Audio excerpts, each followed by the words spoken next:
Welcome back to the Dissatisfied Podcast. I am Rochelle Smith. Thanks again for joining me. So today we're going to talk about what a lot of people would probably consider a tricky subject.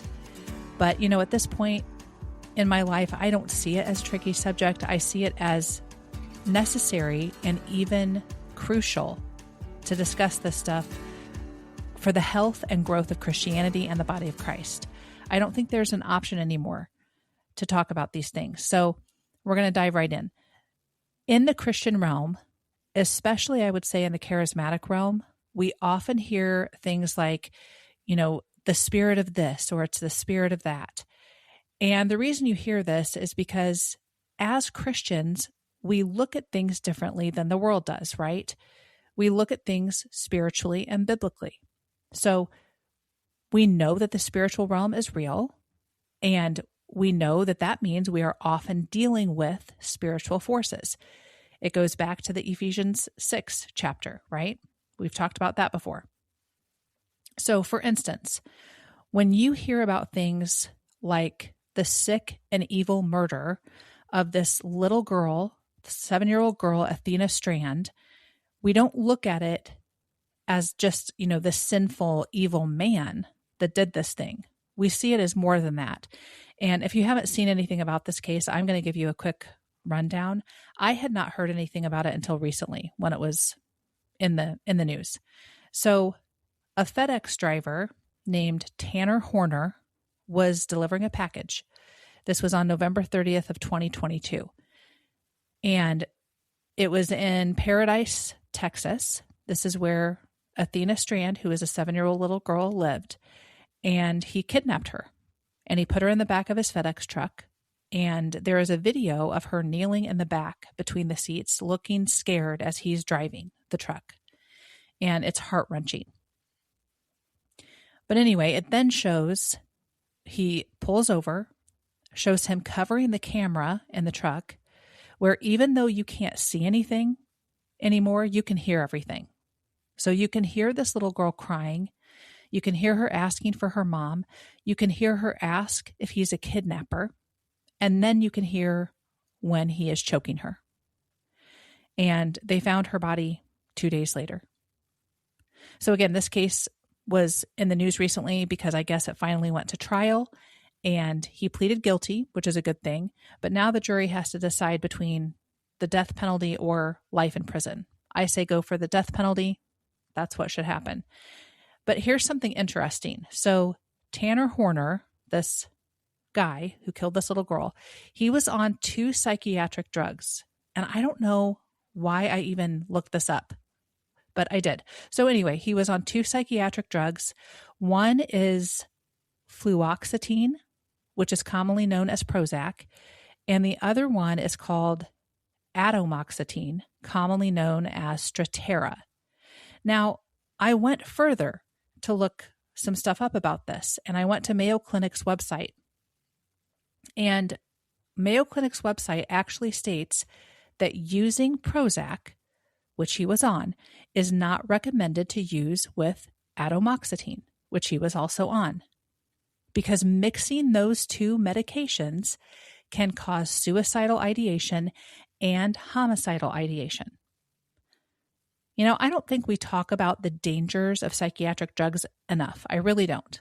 It's probably a conversation we need to have at some point because I think there's a connection sometimes with this stuff.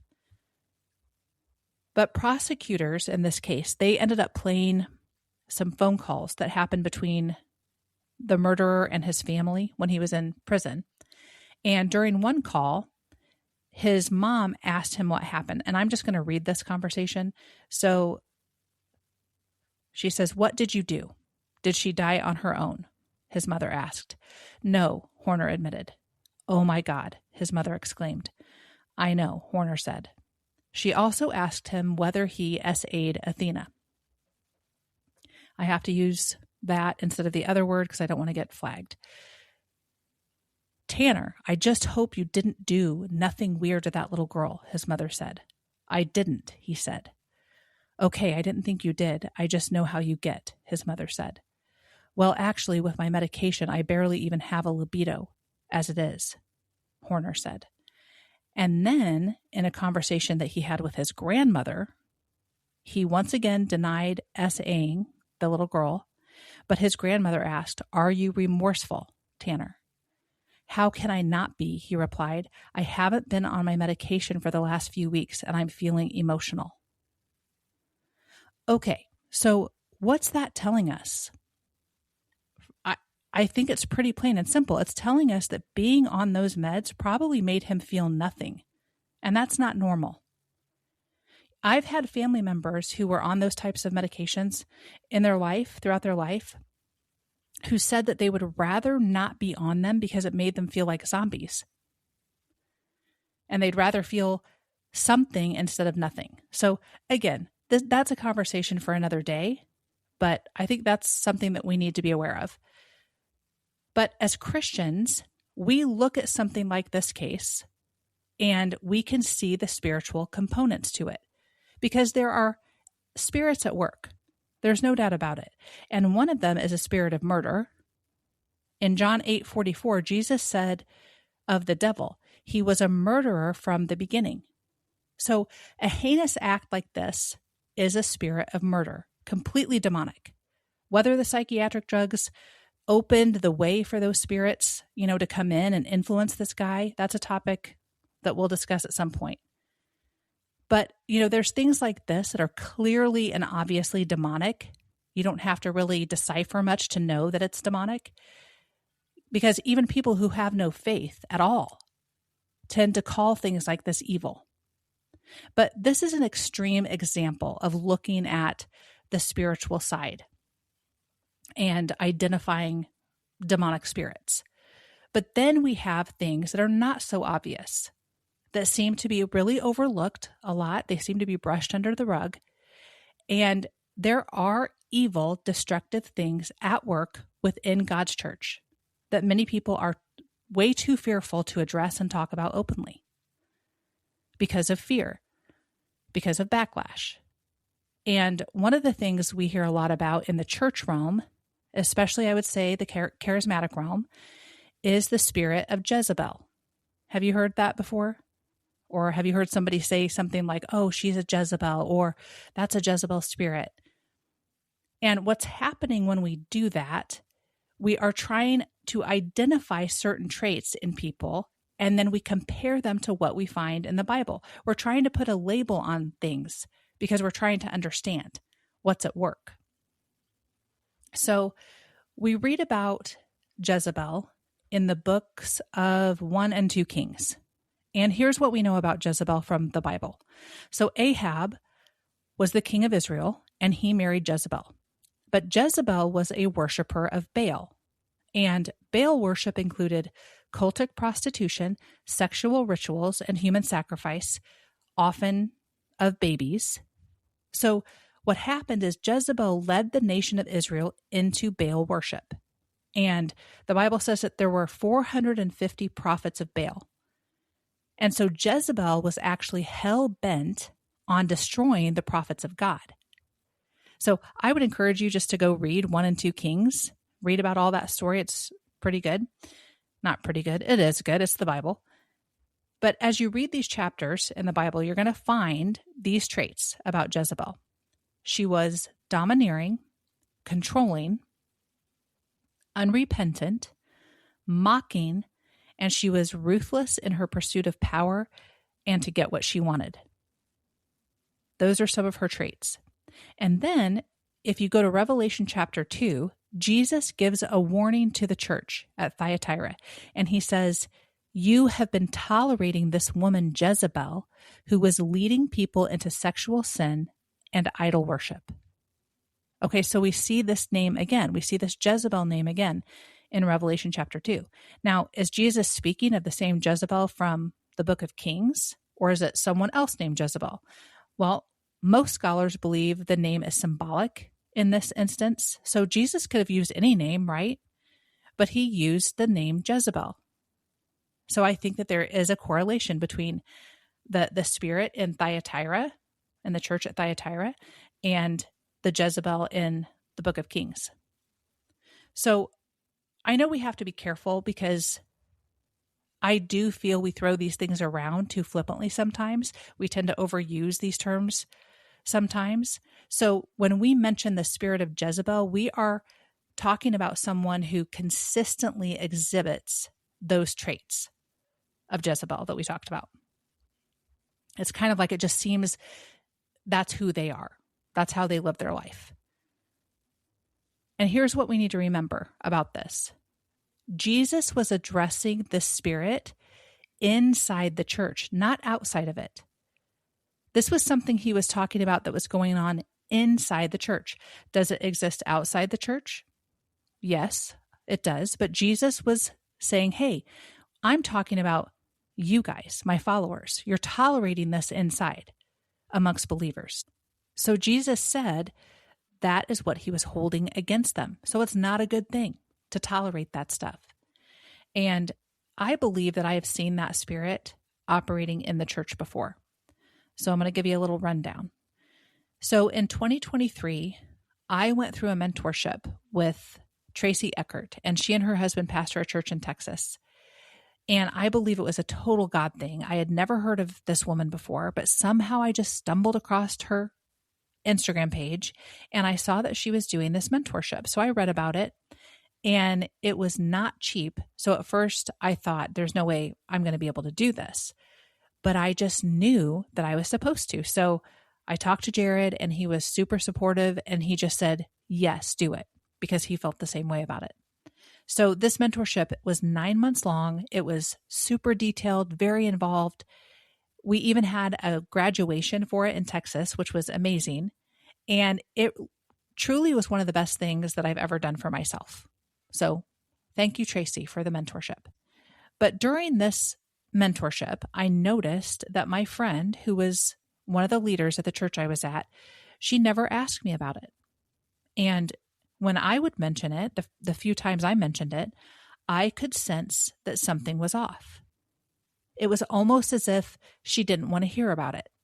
And I didn't understand it because, as a church leader, as a friend, don't you want the people you're leading to grow and learn and become stronger Christians? Wouldn't that be part of it? I mean, you'd think so. Well, this friend, this leader, finally said out loud why it bothered her. And she said, it just feels like you're doing a lot outside of the church. Those were her words, meaning the church that they lead. She thought it felt like I was doing a lot outside of the church, which was funny because it was literally the only thing I was doing for myself that didn't involve their church. So I found that very odd and honestly concerning.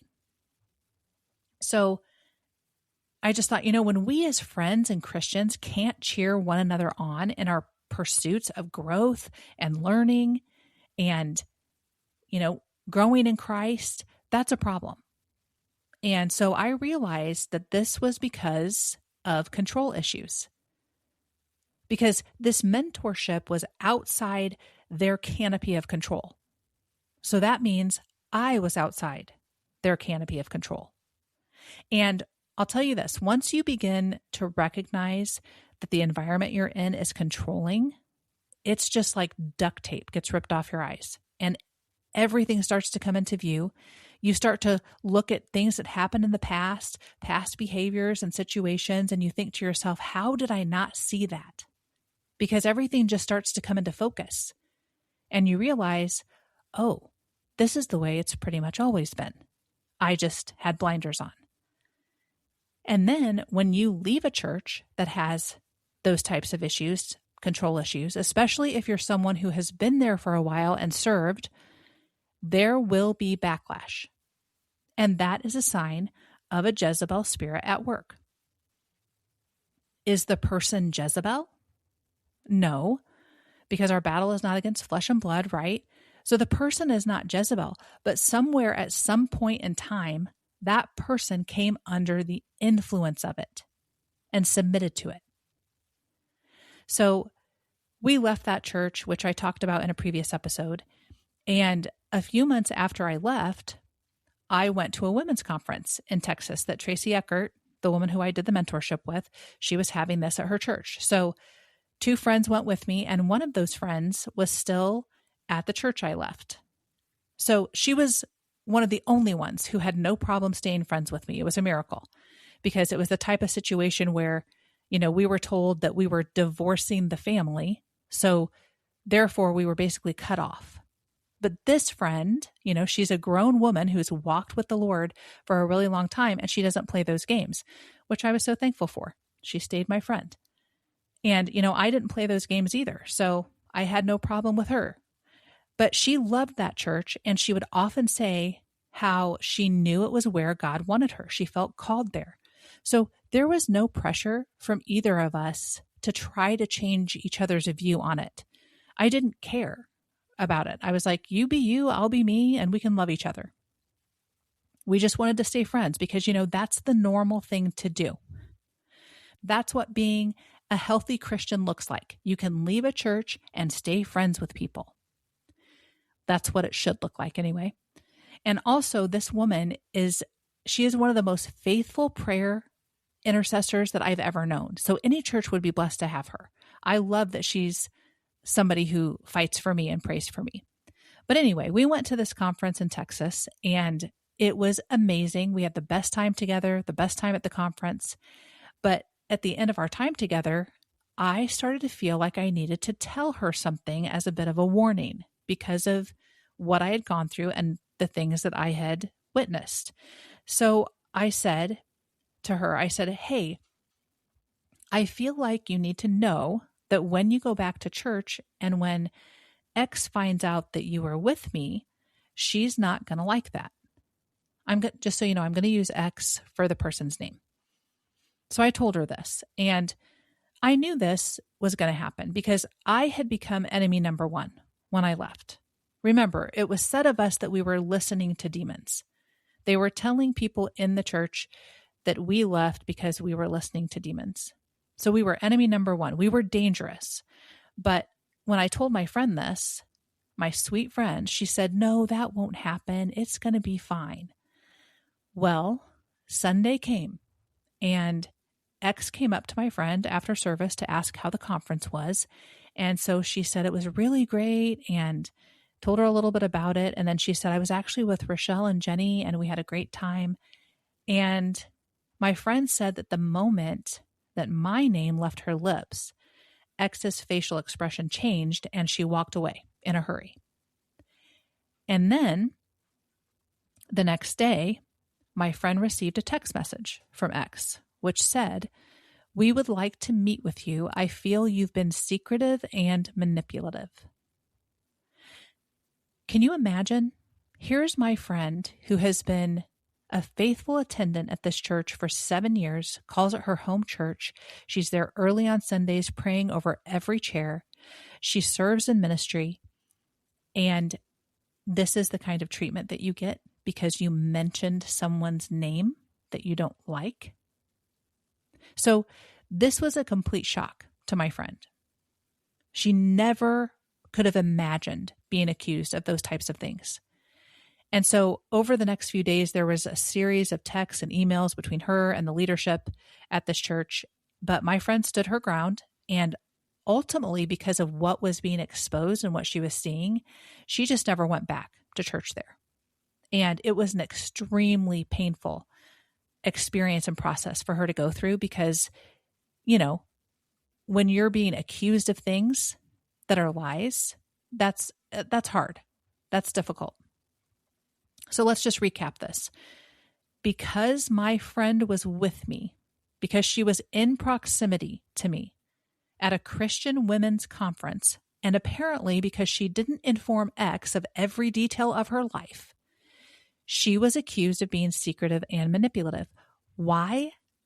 Because I'm the enemy, and they want to control who in their camp associates with me. Again, very culty stuff. But it's also a sign that a Jezebel spirit, one that dominates, controls, and is ruthless in her attacks to gain power and get what she wants, is at work. So here's what happens with people who have issues with control and manipulation. They become paranoid. They become paranoid. And instead of doing what a mature, healthy leader would do, which is to have a conversation with the person, she should have had a conversation with my friend on the spot. But instead, X made assumptions based on her own paranoia. Because in her mind, I was bashing the church and trying to get my friend to leave, but I wasn't doing any of that. And in fact, my friend had no intention of ever leaving. She would have still been there. So X, in her paranoia and her fight for control, actually caused the problem she was trying to prevent. It's absolutely insane. And it is a demonic, swirly type of thing that people come under. And listen, when you come under this type of an attack within the church or from church leaders, it is nothing to make light of. This is a very intense mental battle that comes with it because of the slander and the lies and the twisting of words and the attacks. I mean, to be blatantly lied about is one of the worst things to go through. And to be tossed aside like nothing after serving in a church, building friendships, being faithful to the people and to the place, it's diabolical. It reveals how extremely toxic that environment is. And there's other environments like that all around. And what happened in the weeks that followed just revealed even more of that controlling Jezebel type spirit operating in that place or on that person. So X went as far as to recruit a person on staff at the church to contact my friend's grown daughter, who is not a Christian and who does not attend any church. So they contact my friend's daughter, and this person meets her for coffee. And she proceeds to tell the daughter that my friend is being manipulated and led astray by Rochelle, that I pulled her out of the church. And then she also told her that she was there on X's behalf and would be sharing their conversation with her. How weird is that? How creepy is that? These people create their own drama. People that have control and manipulation issues, they create their own drama because that's where they thrive. But this caused a whole lot of issues between my friend and her daughter for a few weeks. Thankfully, after some conversations and some time, the daughter realized that her mom was telling the truth. So it ended up being fine. But only somebody with extreme manipulative and controlling behavior does that kind of thing. And unfortunately, it's not that uncommon in the church realm. There's issues, people. There's issues that need to be addressed and talked about. We think that we're safe from demonic oppression. We think we're safe from influences by demon spirits because we're inside the church. That's not the truth. They love to come in the church and wreak havoc. And here's the truth. You have someone like X who honestly is a friendly, kind person who I do believe loves the Lord. But when she feels like something or someone is not lining up with her, or she feels threatened by someone or something, that is outside of that canopy of control, that's when you'll see those Jezebel traits manifest. And I do believe that an entire church can be under the influence of those things, of controlling and manipulative spirits. But it can be confusing because most of the time, those behaviors are masked or they're well hidden. So, we can see so much good in places like that. I believe that. There's still good. The Lord can use anything, anywhere, anytime to impact his kingdom and to impact people's lives. So it's not even that I don't feel that God is working in that place. But the problem is when you start to hand yourself over time and time again to these types of harmful behaviors or Jezebelic, traits, it begins to bleed out on everybody else. And sometimes it corrupts the entire batch. And an example would be this. If you took your kids to a playground and you knew that there was a rusty, exposed nail sticking out somewhere on the playground, but you didn't know where, are you still going to allow your kids to run around and play and take the chance that they step on it or fall on it and get hurt? Probably not. You're probably going to say, let's go to a different playground. Let's find somewhere else. Because even though the playground looks nice and you could even have fun on their equipment and find some joy sliding down the slide and playing with other friends, you don't want to take the chance that you get stuck by that nail, knowing that it's there. And it's the same with this. Poison doesn't stop being poison just because it's mixed with something good. If I gave you a glass of water and you just see the water, but I said, hey, I did put a drop of poison in that, are you still going to drink it? I mean, it's still got the good stuff in it. It still has the water in it. The water's good. It's going to hydrate you. But it has poison in it. Are you still going to drink it? No, you're not. So we know that demonic spirits exist. And the reality is they can influence all of us. Every one of us can be influenced by a demonic spirit. That's why we have to stay very self-aware.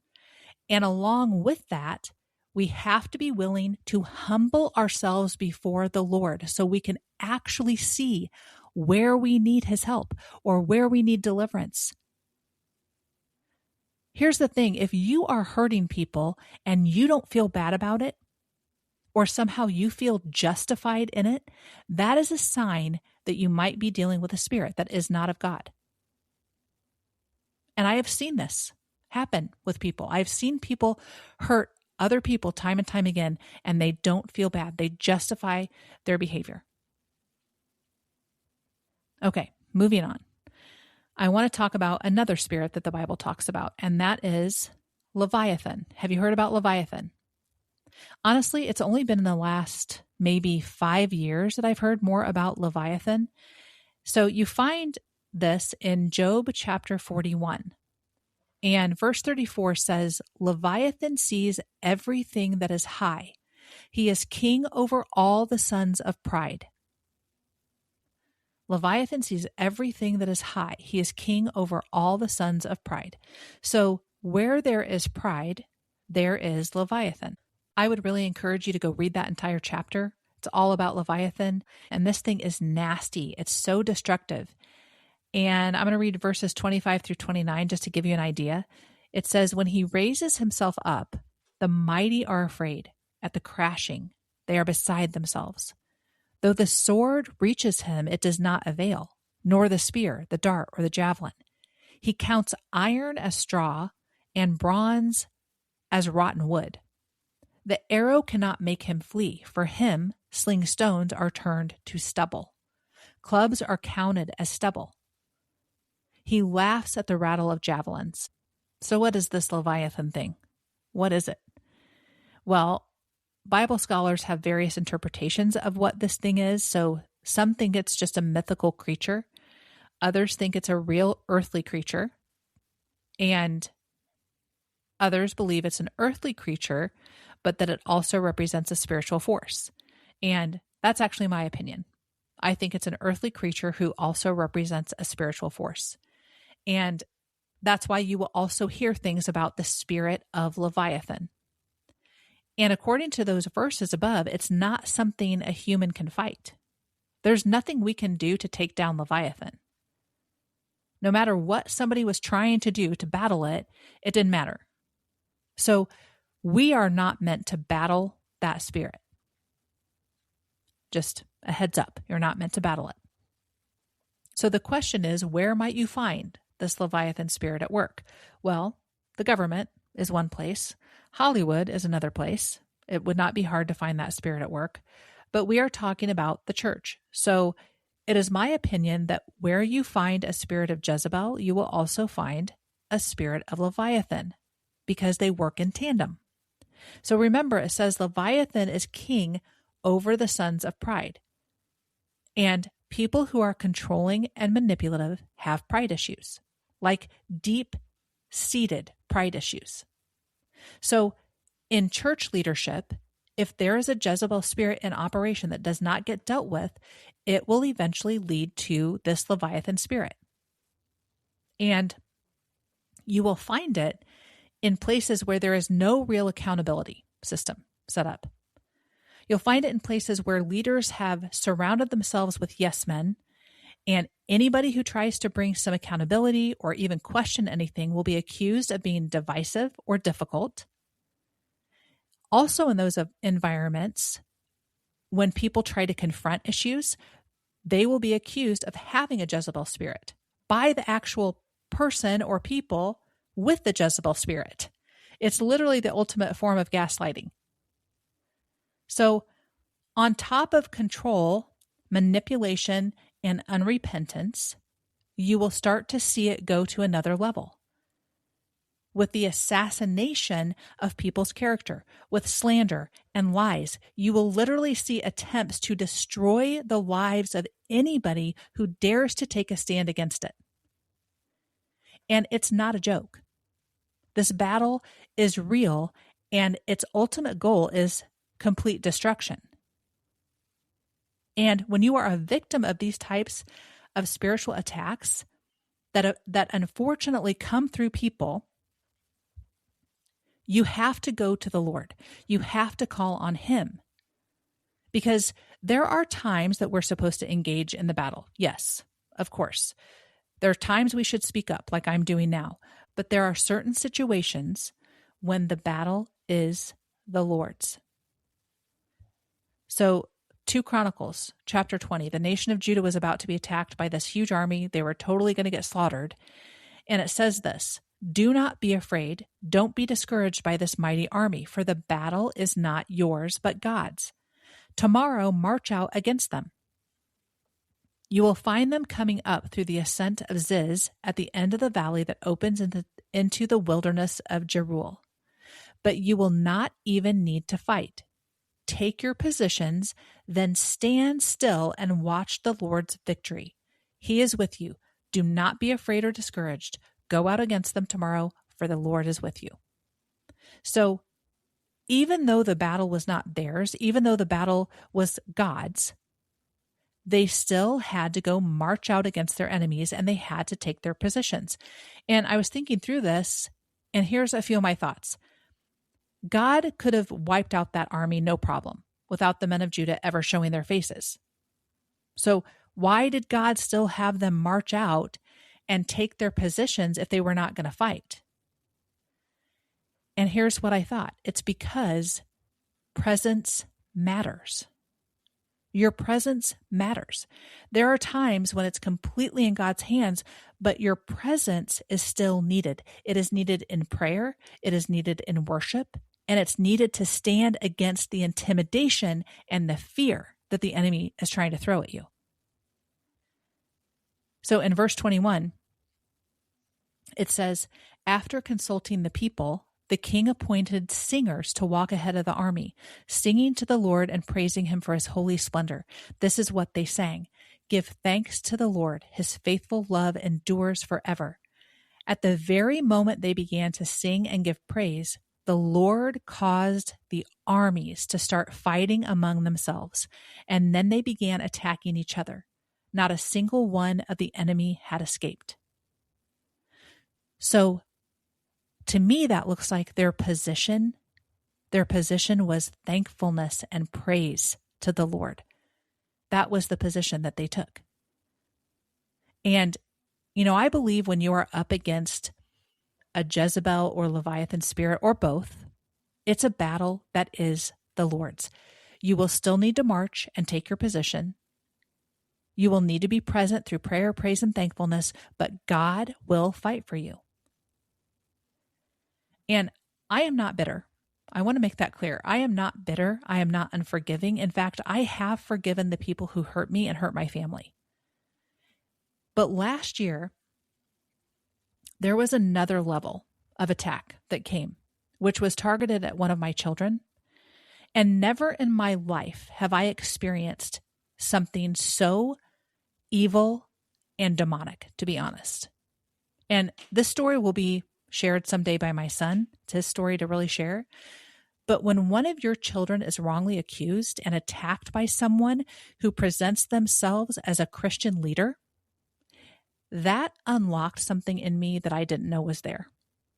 It really did. It exposed a whole new battlefield to me. And I am still learning how to take my position. I am still learning how to let the Lord fight, because sometimes I want to take it into my own hands and kick some butt. Because I want justice. I want vindication for the slander and the lies and the false accusations. And did you know what? That's okay. And I talk to God about that all the time. And you know what? I know that He's my vindicator.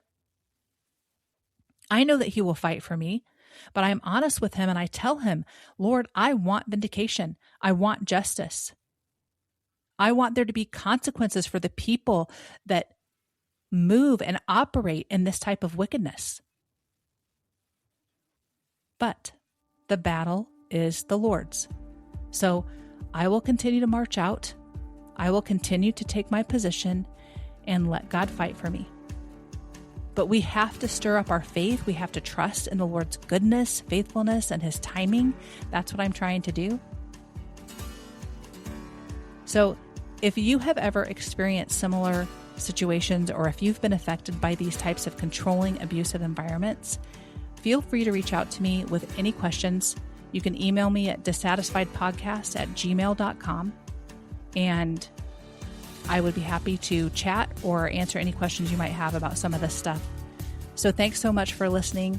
I hope you join me next week.